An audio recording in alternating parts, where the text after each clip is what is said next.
Welcome to image engineering and technical institute Kheda. હું Vijaysinh Goyal mechanical department વતી આપ સૌનું આ વિડીયો લેક્ચરમાં હાર્દિક સ્વાગત કરું છું. તો મિત્રો આપણો સબ્જેક્ટ મેન્યુફેક્ચરિંગ એન્જિનિયરિંગ, જેની અંદર આપણું યુનિટ નંબર 4 અત્યારે ચાલુ છે, બેઝિક મશીન ટુ 3, જેની અંદર આપણે મિત્રો સૌપ્રથમ શેપર મશીન વિશે સંપૂર્ણ માહિતી મેળવી છે અને એ ટૉપિક પણ આપણે કમ્પ્લીટ કરી લીધો છે. તો હવે આજથી આપણે એ ચેપ્ટરની અંદર ન્યૂ ટોપિક છે સ્લોટિંગ મશીન. તો એના વિશે આપણે હવે ચર્ચા કરવાના છીએ મિત્રો. તો હવે આપણે સ્ટાર્ટ કરીએ છીએ સ્લોટિંગ મશીન વિશે. તો મિત્રો સ્લોટિંગ મશીન જે છે એના મુખ્ય બે પ્રકાર છે. પહેલું છે પંચ પ્રકારનું સ્લોટર અને બીજું છે પ્રિસિઝન સ્લોટર. પંચ સ્લોટર જે છે મિત્રો એની રચના ખૂબ જ મજબૂત અને હેવી છે. તે મોટા ફોર્જિંગ અને કાસ્ટિંગમાં વધુ મટીરિયલ રિમૂવ માટે ઉપયોગી છે અને એની લંબાઈ 1800 થી 2000 mm જેટલી હોય છે અને તે મોટાભાગે ફીડ ગિયર્સ દ્વારા કંટ્રોલ થાય છે. જ્યારે પ્રિસિઝન સ્લોટર છે એ હલકું છે અને તે વધુ સ્પીડમાં ઓપરેટ કરી શકાય છે. આ મશીન ઓછા મટીરિયલ રિમૂવ માટે અને સારા સરફેસ ફિનિશ માટે ડિઝાઇન કરેલું છે. આ સ્લોટની ફ્રેમ 5 ઇંચ સુધી ત્રાંસી પણ કરી શકાય છે મિત્રો. તો આ બે પ્રકાર જે છે એ સ્લોટર મશીનના પ્રકારો છે મિત્રો. હવે આપણે જોઈશું સ્લોટિંગ મશીનનું વર્કિંગ પ્રિન્સિપલ. બરાબર છે. તો આ બેઝિક બ્લોક ડાયાગ્રામ છે મિત્રો, એ તમારે એક્ઝામ માટે યાદ રાખવાનું છે કે આ તમારો કોલમ છે વર્ટિકલ, કે જેમાં બધી મિકેનિઝમ તમારી આવેલી હોય છે. સૌથી નીચે બેઝ છે, એની ઉપર બેડ, એની ઉપર ટેબલ અને એની ઉપર હશે તમારું રોટરી ટેબલ અને એની પર હશે વર્કપીસ. તો બેઝ છે એ બધાને સપોર્ટ કરવાનું કામ કરે છે. વર્ક, હવે કોલમની જોડે અટેચ છે તમારો રેમ. તો રેમ જે છે એ વર્ટિકલી રેસિપ્રોકેટ થાય છે. રેમના તળિયેના ભાગે ટૂલ હોલ્ડર છે અને ટૂલ હોલ્ડરની તમારું ટૂલ માઉન્ટ કરેલું હોય છે. તો મિત્રો આની અંદર તમારો રેમ જોશો તો વર્ટિકલી રેસિપ્રોકેટ થાય છે. જ્યારે આપણે શેપર મશીન જોયું તો મિત્રો એમાં તમારો રેમ જે છે કે હોરિઝોન્ટલ મૂવ થતો હતો. તો બંને વચ્ચે આ જ મેઇન ડિફરન્સ છે, બાકી ઘણી બધી વસ્તુ બંનેની અંદર સેમ જ છે મિત્રો. તો સ્લોટર મશીનનો ઉપયોગ પણ ગ્રુવ કી વે પાડવા માટે થાય છે તથા ઇન્ટરનલ ગિયર કટિંગ માટે પણ થાય છે. સ્લોટિંગ મશીનની રચના આપી છે આપણને, દરેક ભાગ એના આપેલા છે. બરાબર છે. ડ્રાઇવિંગ મિકેનિઝમ, ફીડ મિકેનિઝમ અને સ્લોટરના સ્પેસિફિકેશન્સ. તો સ્લોટરના સ્પેસિફિકેશન જે છે મિત્રો એમાં મહત્તમ સ્ટ્રોક લંબાઈ, એટલે ઉપરથી નીચે સુધી આવે છે ત્યાં સુધી કેટલો સ્ટ્રોક લંબાઈ છે, વત્તા ન્યૂનતમ સ્ટ્રોક લંબાઈ ઓછામાં ઓછી, કટિંગ સ્પીડ, મહત્તમ અને ન્યૂનતમ ફીડ કેટલી આપી શકો છો, અને પાંચમું છે ફીડનો પ્રકાર, ઓટોમેટિક છે કે મેન્યુઅલ ફીડ. આ છે સ્લોટરના સ્પેસિફિકેશન્સ. હવે એના જેટલા પાર્ટ છે એની રચના છે, આપણે એક વિડીયો લેક્ચર છે આપણી જોડે વિડીયો, એની અંદર આપણે જોઈશું એનું દરેક પાર્ટ વિશેની માહિતી. એના ઉપયોગ જે છે મિત્રો સ્લોટર મશીનના એ આપણે આ પ્રમાણે આપ્યા છે કે કી વે છે, સ્લોટ છે, splines, external internal gear, concave convex circular surface બનાવવા માટે, ડાય અને પંચના મશીનિંગ માટે, એવા દાગીના કે જેનું શેપર મશીન અઘરું હોય એને તમે સ્લોટરની અંદર કરી શકો છો. સ્લોટિંગ મશીનમાં વર્ક હોલ્ડિંગ ડિવાઇસીસ, તો એ તમારે એ લખવાના છે જે તમે શેપરની અંદર લખેલા છે એ જ આવશે મિત્રો. એટલે તમારે એક જ ક્વેશ્ચનની અંદર એક જ આન્સરની અંદર તમારા બે ક્વેશ્ચન રેડી થઈ જાય છે મિત્રો. લાસ્ટમાં છે સ્લોટર ટૂલ્સ. તો સ્લોટર ટૂલ્સમાં ફક્ત ક્લિયરન્સ તેમજ બેક એક ખૂણા હોય છે, તેમાં સાઈડ એક ખૂણો આપવામાં આવતો નથી. આ ટૂલ્સ લેથ તથા શેપરના ટૂલ્સને મળતું આવે છે મિત્રો. તો સ્લોટર મશીનમાં બહુ ઝાઝું કંઈ છે અને એક્ઝામ પૂછાય એવું તો ફક્ત સ્લોટિંગ મશીન્સનો વર્કિંગ પ્રિન્સિપલ પૂછાય તમારો, એના સ્પેસિફિકેશન્સ બરાબર છે એ પૂછાઈ શકે છે અને એનો ઉપયોગ, વર્ક હોલ્ડિંગ ડિવાઇસીસ. તો મિત્રો હવે આપણે જોઈશું એનો વિડીયો, જેના દ્વારા આપણને વધારે ખ્યાલ આવશે આનો. તો મિત્રો એક એનોની વર્ષનો વિડીયો છે જે લોકોએ અપલોડ કરેલો છે યુટ્યુબમાં. બરાબર છે. તો સ્લોટિંગ મશીનના દરેક પાર્ટ વિશેની એ લોકોએ માહિતી આપેલી છે, સમજાવેલો છે સારી રીતે, અને એ પણ હિન્દી ભાષાની અંદર છે, એટલે તમને પણ એ દરેક વસ્તુની ખ્યાલ આવશે. તો હું વિડીયો પ્લે કરું છું મિત્રો, અને એમાં ઓડિયો પણ હિન્દીમાં છે. તો ધ્યાનથી સાંભળજો અને જોજો કે દરેક પાર્ટ વિશેની એને માહિતી આપણને આપેલી છે મિત્રો. कि जो मशीन है, इसमें जैसे बात की कि जो रैम है वो वर्टिकली मूव करता है, और जो कटिंग टूल होता है, यहाँ पर इसके साथ ये कटिंग टूल लगा होता है, इस डायग्राम में आपको नजर आ रहा है ये वाला पार्ट, ये कटिंग टूल होता है, वो सिर्फ डाउनवर्ड स्ट्रोक में ही कटिंग करता है, और डाउनवर्ड स्ट्रोक को हम वर्किंग स्ट्रोक भी कहते हैं। और जो कटिंग जो टूल होता है जो रैम के साथ अटैच्ड होता है, जब वो अपवर्ड जाता है तो अपवर्ड जो स्ट्रोक है वो आइडल स्ट्रोक होता है, उस स्ट्रोक के दौरान कोई भी काम नहीं होता। अगर मैं बात करूं सेपर और स्लोटर में, जो क्योंकि ये लिखा है कि सेपर और स्लोटर में भी क्या डिफरेंस है वो भी हमें जान लेना चाहिए। जो सेपर मशीन होती है उसका हम प्रयोग करते हैं हॉरिजॉन्टल, वर्टिकल और इंक्लाइंड फ्लैट सरफेस के लिए बनाने के लिए उसका प्रयोग किया जाता है, जबकि जो स्लोटर मशीन होती है इसका प्रयोग किया जाता है जब हमें ग्रूव्स की कटिंग करनी होती है, कीवेज बनाने होते हैं, या अलग अलग शेप के स्लॉट्स बनाने होते हैं, या फिर एक्सटर्नल या इंटरनल गियर्स या प्रोफाइल की कटिंग करनी होती है, तो ऐसी स्थिति में हम स्लॉटर का प्रयोग करते हैं। अगर हम टाइप्स की बात करें, और जो स्लॉटर होता है वर्टिकल सेपर के बिल्कुल सिमिलर ही होता है वो, और जो पंच स्लॉटर और प्रेसिजन स्लॉटर मेनली दो टाइप का होता है। जो पंच स्लॉटर होता है यह हैवी होता है, एक रिजिड मशीन होती है जिसका काम होता है कि बहुत लार्ज अमाउंट में मटेरियल को रिमूव करना होता है, जो बड़े बड़े साइज की कास्टिंग या फोर्जिंग होती है वहां से। और पंच जो स्लॉटर होता है उसका जो स्ट्रोक होता है वह भी बहुत बड़ा होता है, तकरीबन वो 1800 mm से 2000 mm तक वो होता है। जो प्रेसिजन स्लॉटर है जिसको हम टूल रूम स्लॉटर भी बोल देते हैं, यह एक लाइट मशीन होती है जिसको हाई स्पीड पे आप इसको ऑपरेट कर सकते हैं, और जो हल्के कट्स होते हैं या फिर जब हमें एक्यूरेट फिनिशिंग की जरूरत होती है तब इसका प्रयोग किया जाता है।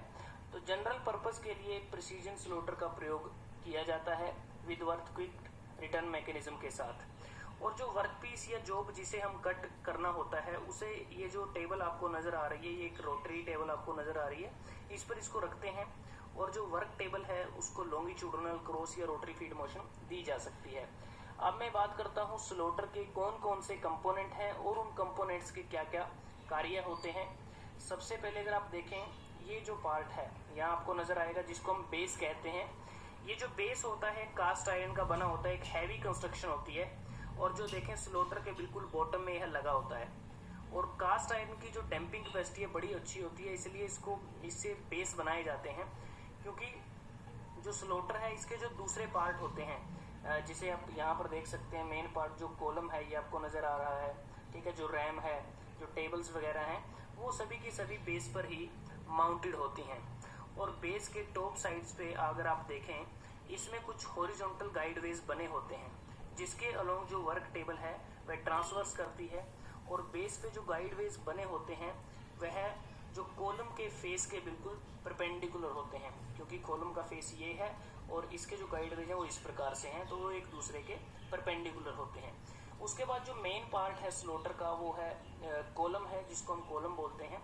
यह एक प्रकार से वर्टिकल मेंबर होता है, और यह भी कास्ट आयरन का बना होता है, इसकी कंस्ट्रक्शन भी हैवी होती है। और ये जो कॉलम है इसके अंदर स्लॉटर का जो कंप्लीट ड्राइविंग मैकेनिज्म या फीडिंग मैकेनिज्म होता है वो सारा कॉलम के अंदर होता है। आप देख पा रहे हैं कि जैसे इसमें फीड गियर्स लगे हुए हैं, इसमें जो एक्चुएटिंग क्रैंक इसमें लगा हुआ है, ठीक है, तो ये सारी चीजें क्रैंक डिस्क आपको नजर आ रही है कि जितना भी इसका जो ड्राइविंग मैकेनिज्म है वो सारा कॉलम के अंदर ही होता है। और जो कॉलम है उसके फ्रंट साइड पर कुछ वर्टिकल गाइडवेज बने होते हैं। यहाँ पर अगर आप टॉप साइड पर देखें, इसके टॉप पर कुछ वर्टिकल गाइडवेज बने होते हैं, और उन गाइडवेज पर ही जो रैम होती है वो अप एंड डाउन, ऊपर या नीचे रेसिप्रोकेट करती है। इसके बाद जो इसका जो मुख्य पार्ट है जिसको हम टेबल बोलते हैं, ये आपको नजर आ रहा है टेबल है, और टेबल से नीचे क्रॉस स्लाइड होती है। तो जो वर्क टेबल है वह क्रॉस स्लाइड के टॉप पर माउंटेड होता है, और टेबल की जो शेप होती है वह सर्कुलर भी हो सकती है, जैसा आपको इस डायग्राम में नजर आ रहा है, रेक्टेंगुलर भी हो सकती है, लेकिन ज्यादातर केसेस में सर्कुलर टेबल का ही प्रयोग किया जाता है। और इस वर्क टेबल के ऊपर टी स्लॉट बने होते हैं इसके टॉप साइड पर, जिसकी मदद से हम जो टी स्लॉट होते हैं उस पर नट और बोल्ट की मदद से वर्क पीस को आसानी से क्लैंप किया जा सकता है। उसके बाद इसमें होती है रैम। रैम स्लॉटर का यह बहुत ही महत्वपूर्ण पार्ट होता है, क्योंकि रैम पर एक टूल पोस्ट लगा होता है और टूल पोस्ट में एक कटिंग टूल लगा होता है। और कह सकते हैं कि जो रैम है वह कॉलम के बिल्कुल फ्रंट साइड पर लगा होता है और कॉलम के फ्रंट पर जो वर्टिकल गाइड वेज होते हैं उसमें जो रैम है वो वर्टिकल या डाउनवर्ड या अपवर्ड वो उसमें रेसिप्रोकेट करती रहती है। ठीक है, अगर इसमें बात करें जो रैम ड्राइव का मैकेनिज्म क्या रहता है, वो कई प्रकार के मैकेनिज्म इसमें यूज किए जा सकते हैं, जिसमें विद अर्थक्वेक रिटर्न मैकेनिज्म है, हाइड्रोलिक ड्राइव मैकेनिज्म है, या फिर variable speed reversible motor drive mechanism का भी इसमें प्रयोग किया जा सकता है। तो यहाँ आप देख पा रहे हैं कौन पुली अरेंजमेंट है या मोटर वगैरह लगी होती है जिससे पावर यहाँ ट्रांसमिट की जाती है। तो एक प्रकार से स्लोटर अगर आप देखें बिल्कुल वर्टिकल सेपर की तरह बिल्कुल एक समान होता है, और सेपर से मेनली डिफरेंस वही है कि जो सेपर था मैं फिर से आपको दिखा रहा हूँ कि इसमें जो रैम है वो हॉरिजॉन्टली रेसिप्रोकेट करती है, फॉरवर्ड और बैकवर्ड जाती है, और स्लोटर में जो रैम होती है वो या तो अपवर्ड जाएगी या फिर डाउनवर्ड जाएगी।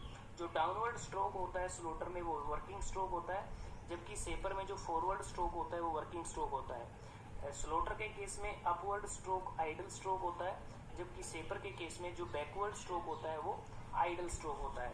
तो दोस्तों आज मैं इस वीडियो में बात की स्लोटर मशीन के बारे में, स्लोटिंग मशीन जिसे कहा जाता है, कि इसके क्या क्या कंपोनेंट्स हैं, कैसे यह मशीन सेपर से अलग है और इसकी वर्किंग किस प्रकार से होती है। अगर तो मित्रों एक सारो विडियो હતો જેના દ્વારા તમને આખા સ્લોટિંગ મશીન વિશેનો ખ્યાલ આવી ગયો છે કે કેવી રીતે એના પાર્ટ છે શું છે કઈ રીતે વર્ક કરે છે એ વસ્તુ।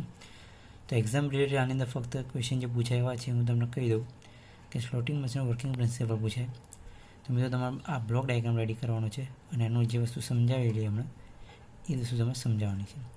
ત્યાર બીજો ક્વેશ્ચન પૂછાઈ શકે એના સ્પેસિફિકેશન વિશે, બરાબર છે। આ દરેક પાર્ટની માહિતી છે, બરાબર છે, એ તમારે જોઈ લેવાની છે। ત્યારબાદ એના સ્પેસિફિકેશનની વાત કરીએ તો 5 સ્પેસિફિકેશન યાદ રાખવાના છે। ત્યારબાદ એના કાર્યો, તો કાર્યો પણ તમારે 2 માર્ક્સમાં પૂછી શકે એટલે એ પણ યાદ રાખવાના છે। પછીનો ક્વેશ્ચન છે કે સ્લોટિંગ મશીનના વર્ક હોલ્ડિંગ ડિવાઇસ, તો અહીંયા કહેજો કે સેપર મશીન ટૂલ્સમાં વપરાતા વર્ક હોલ્ડર સ્લોટિંગ મશીન પણ વાપરી શકાય છે। એટલે જો આ ક્વેશ્ચન પૂછાય તો શેપિંગ મશીનના તમારે લખી શકાય છે મિત્રો। તો અહીંયા આગળ આપણું શેપરનો ટોપિક પછીનો જે છે સ્લોટિંગ મશીન એ કમ્પ્લીટ થઈ જાય છે મિત્રો। તો હવે આપણે એક શોર્ટ વિડીયો છે જે રિયલ સ્લોટિંગ મશીનનો છે, જેમાં આપણે રિયલમાં કટિંગ બતાવે છે, એ વિડીયો જોઈશું અને વિડીયો જોયા પછી આપણે વિડીયો લેક્ચર કમ્પ્લીટ કરીશું।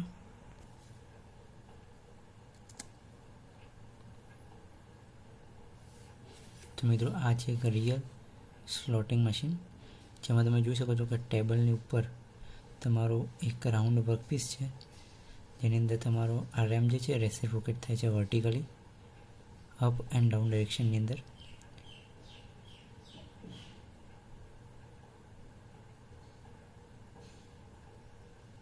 બરાબર છે મિત્રો, તમે જોઈ શકો છો। હવે થોડુંક ઝૂમ કરીને બતાવેલું છે કે કેવી રીતે તમારું જે મટીરિયલ છે એ રિમૂવ થાય છે અને અહીંયાથી કેવી રીતે એને ફીડ આપવામાં આવે છે ટેબલને।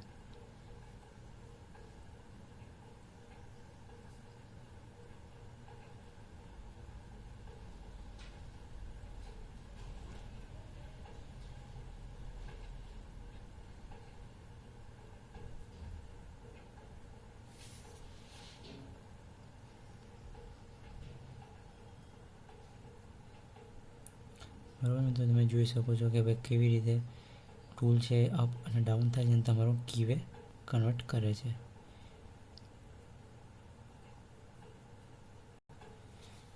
તો આમ મિત્રો તમને ખ્યાલ આવી ગયો કે શેપર મશીન જે છે તમારું, બરાબર સેમ એના જેવું જ ફંક્શન છે પણ થોડું ઘણું ચેન્જ થાય છે વર્ક તમારું। તો અહીંયા આપણું સ્લોટિંગ મશીનનો ટોપિક કમ્પ્લીટ થાય છે અને હવે નેક્સ્ટ સેકન્ડ પાર્ટની અંદર આપણે જોઈશું ન્યૂ ટોપિક છે જેનું નામ છે પ્લાનિંગ મશીન, બરાબર। તો નેક્સ્ટ વિડીયોની અંદર આપણે પ્લાનિંગ મશીન વિશે માહિતી મેળવીશું।